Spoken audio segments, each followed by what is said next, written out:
Um,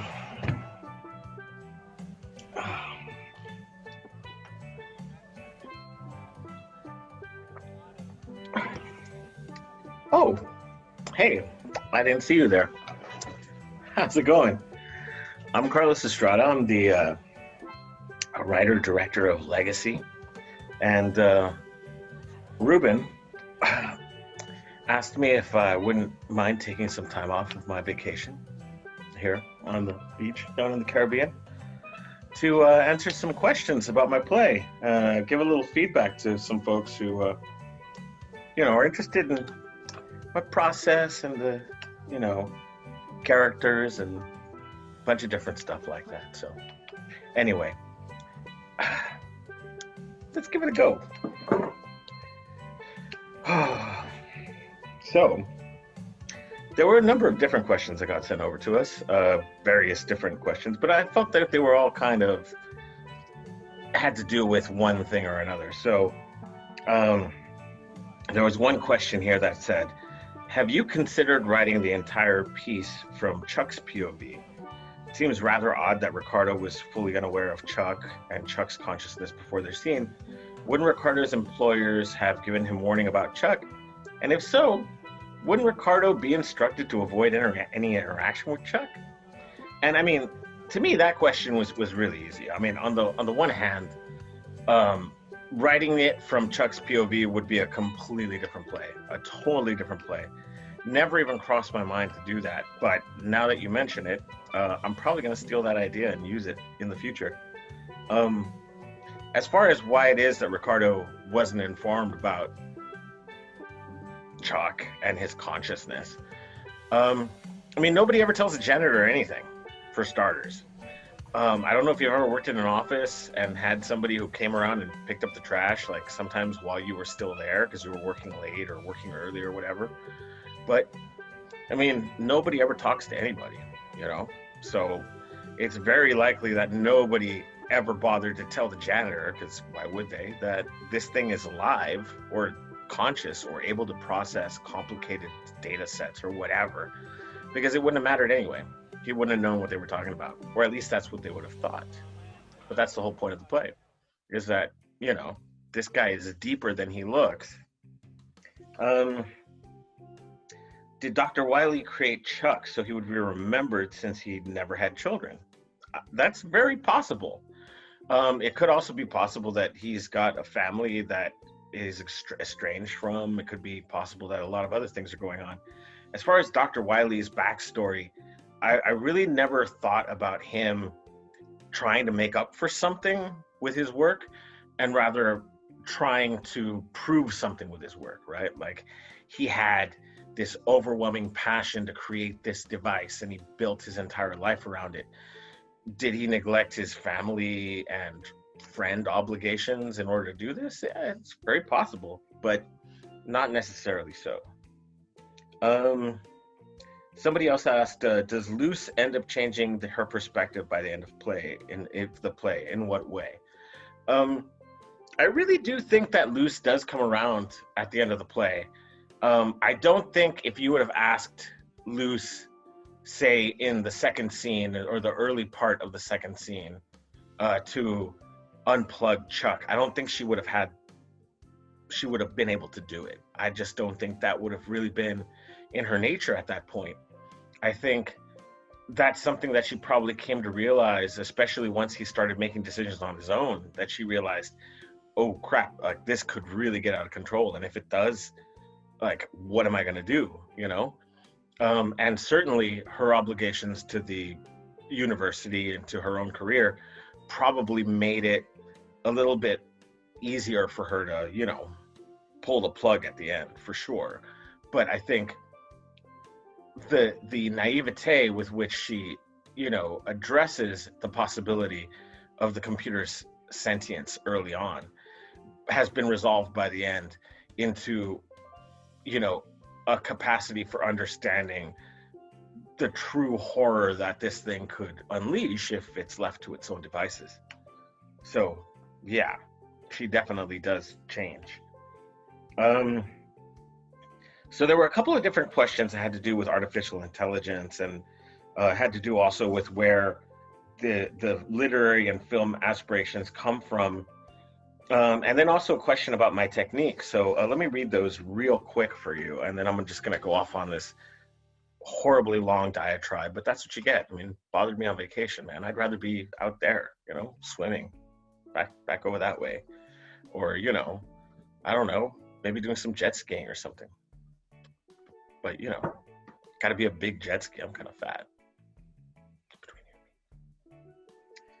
So the idea of artificial intelligence going out of control is a common theme in science fiction. What are you trying to say by drawing a parallel between the desires of the common person and the machine?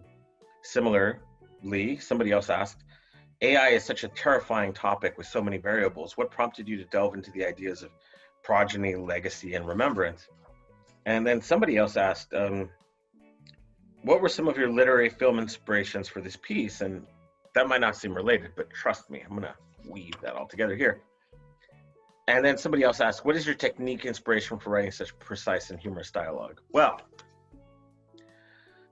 since a couple of folks had questions about what inspired this, a few months ago, I was on Twitter, and there was this kerfuffle that was going on at the time, where somebody figured out that if you have a really wide photograph that has two faces, one on each end, Twitter can't turn that into a thumbnail effectively. So as a result, there's an algorithm in Twitter that chooses some part of that long picture, right, to use as a thumbnail. And somebody else found out that if you have that kind of image, a very wide, thin image, and you have a white person on one side and a black person on the other, the thumbnail always picks the white person. And so, I mean, that really got me thinking, right? Because obviously computers, to a large extent, people believe are going to be very useful in the future. Like there's this whole drive towards computer or robot umpires in baseball, right? Because of baseball, because say what you will about baseball, right? The dimensions of the strike zone are very clearly marked, and umpires get it wrong all the time. But in theory, a computer or robot would not be able to get that wrong, right? So there's this idea of the impartiality of computers, but all computers are programmed by a human being.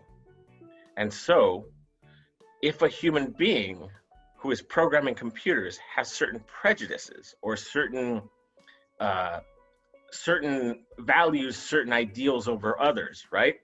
Naturally, that program, when it comes across these ideals or these data sets, is going to make decisions based on faulty programming, right? Garbage in, garbage out, right? If you program a computer with garbage, it's going to spit out garbage all day long. And so that's really the nucleus of where this story came from, was the idea of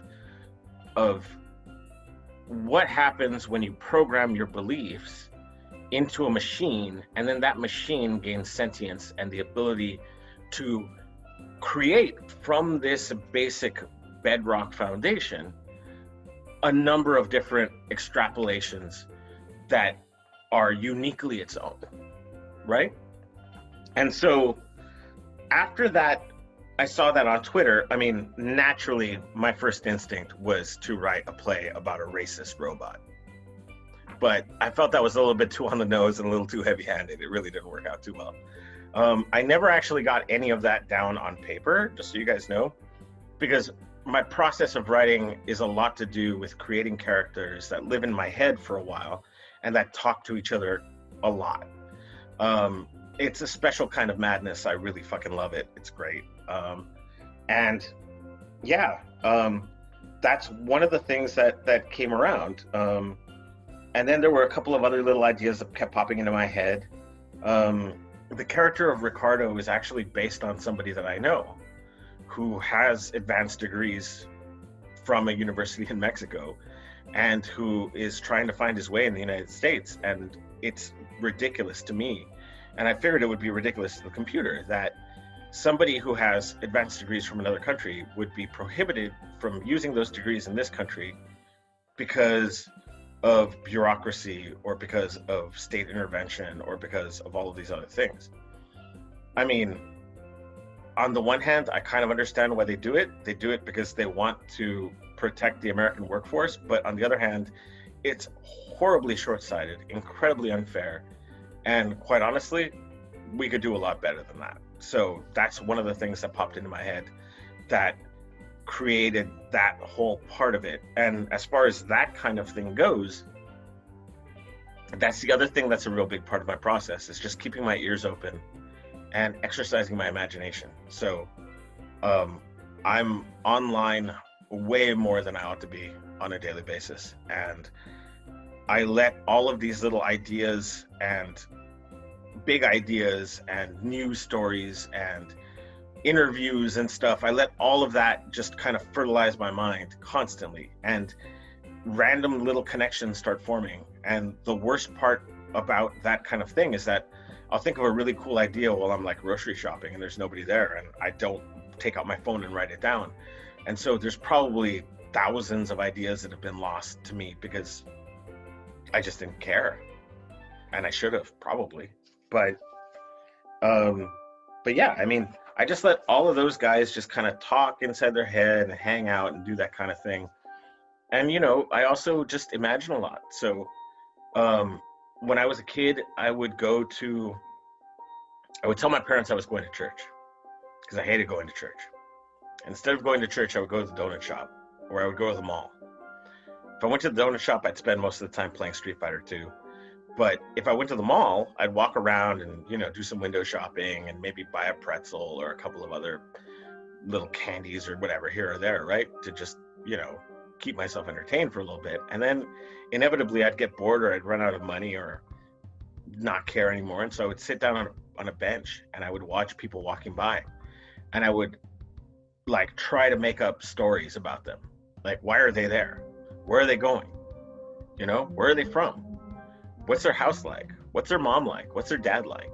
You know, and just start creating all of these little like questions. And that is a great exercise for creating characters, because if you think about people other than yourself and try to imagine their stories, right? Based off of what they're wearing, based off of how they're walking, you start becoming very attentive to details. You start becoming very attentive to putting things together, not in a Sherlock Holmes, I'm going to catch you kind of way, you know, but in a way that allows you to create characters that are fully fledged and fully formed, so that when somebody asks you, hey, what's the backstory on that character?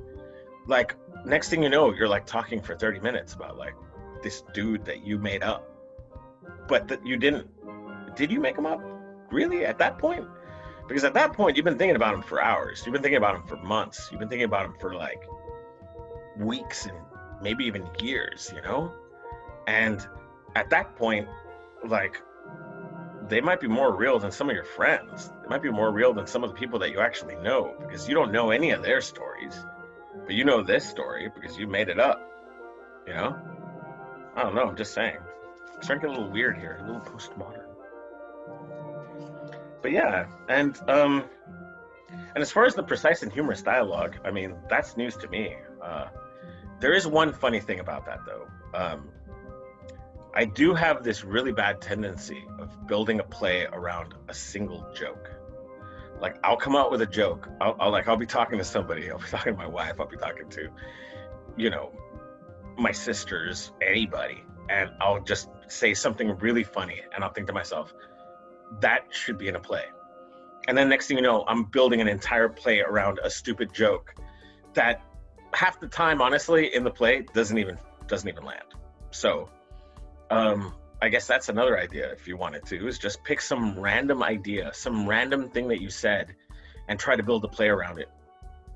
I mean, even if it's just like 3 pages, 5 pages. If you can build 5 pages around a stupid joke, then it becomes really easy to build, you know, 20 pages around a good one. And as far as literary and film, you know, stuff goes, I mean, there's a lot of good science fiction out there, you guys. I mean, Have you ever read The Hitchhiker's Guide to the Galaxy? The Hitchhiker's Guide to the Galaxy has multiple talking computers who are sentient and who understand things. There's Deep Thought, the computer that they built to discover the secret of life, universe, and everything, and came out with 42 or something. And yeah, then they were like, well, what does that mean, 42? And the computer said, well, you wanted the answer. Now you got to build another machine to give you the question. Fucking computers, man. Tell you. That's why I'm not a computer programmer. That's why I'm a writer. And just hanging out on the beach, you know?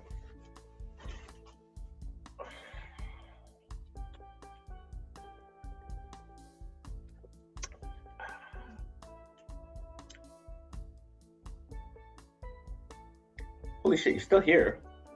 Fuck out of here.